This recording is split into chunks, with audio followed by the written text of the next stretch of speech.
청취자 여러분 안녕하세요. 오늘 저희가 좀 깊이 들여다볼 자료는요. 서울회생법원에 제출된 한 개인 파산 사건 보고서입니다. 사건 번호는 2024 하단, 뒷부분은 저희가 일부 생략했고요. 채무자에 대한 정보는 모두 익명으로 처리되어 있습니다. 네, 안녕하세요. 이 보고서는 이제 법원이 선임한 파산 관제인이라고 하죠. 이 관제인이 채무자의 재정 상태를 아주 면밀하게 조사해서 법원하고 채권자들한테 보고하는 그런 공식 문서입니다. 일종의 사건 현황 보고서 같은 거군요? 네, 맞습니다. 채무자의 재산이 뭐가 있는지, 빚은 얼마나 되는지, 그리고 가장 중요한 게 왜 파산까지 오게 됐는지, 그 과정이 담겨 있어서요. 개인 파산의 단견을 좀 보여주는 중요한 자료라고 할 수 있습니다. 네, 이 보고서를 통해서 한 개인의 어떤 재정적인 여정, 그리고 파산 절차가 실제로는 어떻게 진행되는지 그 현실을 좀 들여다볼 수 있겠네요. 그렇죠. 그 이면에 숨겨진 이야기들을 따라가 보는 거죠. 자, 그럼 보고서 내용을 좀 볼까요? 채무자는 1973년생 남성분이시고 고등학교 졸업 후에 주로 제조업 분야에서 일을 하셨네요. 네, 특히 그 이력을 보면 1995년부터 청바지 제조 관련 회사에서 근무한 경력이 눈에 띕니다. 꽤 오래 한 분야에 계셨던 거죠? 정말요? 95년부터면 진짜 베테랑이셨겠는데요. 네, 그렇죠. 그런데 이제 주거 이력을 좀 보면요. 이게 좀 변화가 많아요. 2012년 이후로 전세로도 사셨고 또 부친 소유주택에서 월세로도 지내셨고 회사 기숙사에서 무상 거주한 기간도 있고요. 여러 형태를 거쳤군요. 네, 그러다가 현재는 서울 광진구에서 보증금 100만 원에 월세 20만 원짜리 임차주택에 거주하고 계십니다. 이걸 보면 주거 환경이 그동안 좀 불안정했구나 하고 짐작해 볼 수 있죠. 제조 회사에서 근무를 하셨는데 현재는 월 60만 원 수입의 일용직으로 일하고 계시다고 보고됐어요. 수입이 많이 줄었네요. 네, 맞습니다. 상황이 좀 많이 어려워지신 거죠.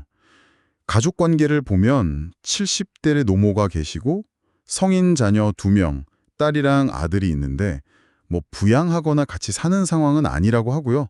그리고 최근이죠. 2024년 9월에 협의 이혼을 하셨는데 재산 분할은 없었다고 기재되어 있습니다. 이혼까지. 그럼 파산에 이르게 된 결정적인 계기, 그 원인은 뭐라고 보고 있나요? 보고서에는 파탄 시기를 2023년 2월로 보고 있던데요. 네, 파탄 시점은 작년 2월로 보고 있고요. 원인으로는 여러 가지가 복합적으로 작용한 것 같아요. 일단 대출 이자 부담이 컸고 또 중간에 실직하신 기간도 있었고 전반적인 생활비 증가 같은 것들이 원인으로 꼽히고 있습니다. 근데 여기서 정말 좀 안타까운 지점이 나오더라고요.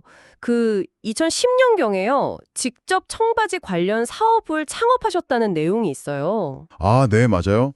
직접 사업을 시도하셨었죠. 그런데 그 당시에 주요 거래처 대표가 갑자기 사망하는 바람에 그 거래 대금을 회수하지 못하고 결국 큰 부채를 안고 폐업하게 되었다. 이런 사연이 기재되어 있더라고요. 네, 그 부분이 사실 이분의 재정적 어려움이 어떻게 보면 시작점이었을 가능성이 높아 보입니다. 그렇죠. 이게 벌써 10년도 더 된 일이잖아요. 2010년이면 거의 13년 전인데 이때 이분 타격이 계속해서 좀 발목을 잡았던 건 아닐까 싶어요. 네, 충분히 그럴 수 있습니다.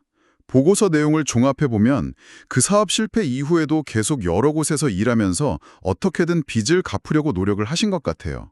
하지만 결국에는 이제 감당할 수 없는 상황에 이르러서 파산 신청을 하게 된 걸로 보입니다.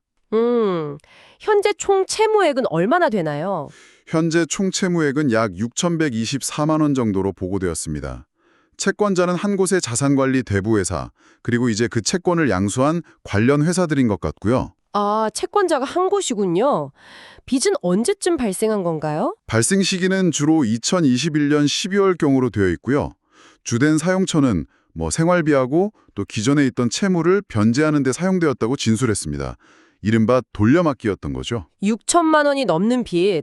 그럼 현재 채무자 명의로 된 재산은 어느 정도 남아있는 건가요? 현재 재산으로는 정말 얼마 안 남으셨어요. 약 92만 원 정도의 보험 해지 환급금하고요. 그리고 지금 살고 계신 집의 임대차 보증금 1,000만 원. 이게 전부입니다. 합쳐서 200만 원이 채 안 되네요. 그럼 이 재산들은 어떻게 되는 건가요? 파산 절차에서 다 처분해서 빚 갚는 데 쓰는 건가요? 여기서 이제 파산제도의 중요한 특징 중 하나가 드러나는데요. 이 두 가지 재산, 그러니까 보험 해지 환급금하고 주택 임차 보증금은요, 법적으로 압류가 금지되는 최소한의 생계 유지 재산 범위 안에 있습니다. 아, 압류 금지 재산이요? 네. 그래서 파산 관제인, 아까 말씀드린 그 법원이 임명한 재산조사관이죠. 이 관제인이 판단하기에 이 재산은 채무자가 앞으로 살아가는데 꼭 필요한 최소한의 기반이라고 본 거예요. 그래서 이걸 팔아서 빚 갚는 데 쓰지 않고 이걸 환가 포기라고 하는데요. 채무자가 계속 보유하도록 하는 게 좋겠다는 의견을 법원에 낸 겁니다. 아하, 그러니까 빚은 6천만 원이 넘지만 당장 처분해서 빚잔치에 쓸만한 재산은 사실상 없는 상태다. 이런 거군요. 네, 정확합니다. 환가할 재산이 없는 거죠. 그리고 관제인이 지난 5년간 혹시 다른 재산을 처분한 내역은 없는지, 숨긴 재산은 없는지 다 조사를 하는데요. 그런 내역도 없었고, 또 이혼한 배우자나 부모님, 자녀들 명의로 된 주목할 만한 재산도 없는 것으로 조사가 되었습니다. 네, 아버님은 2021년에 돌아가셨다고 아까 나왔는데 혹시 상속받은 재산은 없었나요? 네, 보고서에는 부친이 2021년에 사망했지만 상속 재산은 없었다고 기재되어 있습니다. 정말로 가진 것 없이 빚만 남은 그런 상황이신 거죠. 정말 어려운 상황이네요. 자, 그럼 이 모든 상황을 종합해서 파산 관제인은 최종적으로 어떤 결론을 내렸을까요? 이게 제일 중요할 텐데요. 면책, 그러니까 빚을 탕감해 주는 것에 대한 의견이 궁금합니다. 네, 관제인의 최종 의견이 아주 중요하죠. 결론적으로 관제인은 이 채무자에게 면책 불허가 사유가 존재하지 않는다고 판단했습니다. 면책 불허가 사유라면 예를 들어 어떤 게 있죠? 예를 들면 재산을 일부러 숨기거나 아니면 소득이나 이런 걸 속여서 허위로 진술하거나 낭비나 도박 같은 걸로 재산을 탕진해서 파산에 이른 경우 이런 것들이 대표적인 면책 불허가 사유인데요. 아, 그런 사유는 없다고 본 거군요. 네, 이 사건의 경우에는 그런 사유가 없다고 판단한 거죠. 그래서 이 채무자에게 경제적으로 다시 일어설 기회를 주는 것이 타당하다.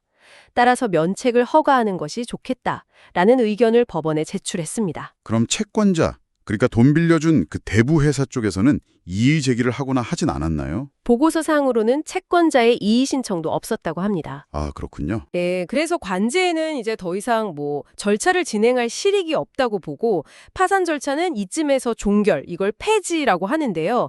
파산 절차 폐지 결정을 하고 동시에 면책 절차를 진행해서 사건을 마무리하는 것이 좋겠다는 종합적인 의견을 밝혔습니다. 네, 오늘은 이렇게 한 개인의 파산 사건 보고서를 통해서 정말 성실하게 오랫동안 일해 왔음에도 불구하고 예기치 못한 외부 충격, 특히 그 10여 년 전의 사업 실패와 그 여파로 결국 파산이라는 마지막 선택지에 이르게 된 한 개인의 이야기를 좀 자세히 살펴봤습니다. 네, 그렇죠. 참 안타까운 사례입니다.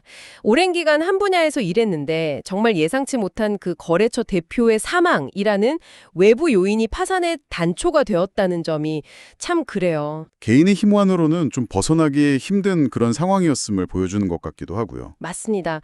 보고서상으로 보면 채무자는 정말 최소한의 자산만 보유한 상태에서 상당한 빚을 짊어지고 있었고 현재의 일용직 수입으로는 도저히 변제가 불가능한 상황임이 명확해 보입니다. 그래서 이제 관제인의 의견대로 면책 결정이 최종적으로 내려진다면 이 채무자는 법적으로 그 빚의 책임에서 완전히 벗어나서 정말 최소한의 기반 위에서 새로운 시작을 할 기회를 얻게 되는 거죠. 네, 이것이 바로 파산 및 면책 제도가 가진 중요한 사회적 안전망으로서의 역할이 아닐까 싶습니다. 재기의 발판을 마련해주는 것이니까요. 네, 그렇습니다. 물론 도덕적 해이라는 비판도 있을 수 있지만 이런 불가항력적인 상황에 처한 개인에게 다시 한번 기회를 주는 것의 사회적 의미도 분명히 크다고 생각합니다. 청취자 여러분께서는 이 사례를 어떻게 보셨나요? 한 사람의 인생에서 정말 예기치 못한 사건 하나가 얼마나 큰 파장을 일으킬 수 있는지, 그리고 우리 사회 시스템은 이런 상황에 놓인 개인에게 어떤 역할을 해야 하는지 다시 한번 생각해보게 되는 것 같습니다. 네, 맞아요. 개인의 책임 범위를 넘어서는 어떤 불가항력적인 상황의 재정 파탄에 미치는 영향, 그리고 이 파산 및 면책 제도가 과연 제대로 작동하고 있는지 이런 점들을 좀 공인해 볼 필요가 있겠죠. 어쩌면 이 사례는 단순히 빚 탕감이라는 결과에만 주목할 것이 아니라 경제적 실패를 겪은 사람이 어떻게 다시 사회의 일원으로 건강하게 복귀할 수 있는가, 즉 진정한 재기를 가능하게 하는 사회적 지원은 무엇인가에 대한 더 깊은 질문을 우리에게 던지고 있는지도 모르겠습니다. 오늘 이야기는 여기까지입니다. 청취해 주셔서 감사합니다. 네, 감사합니다.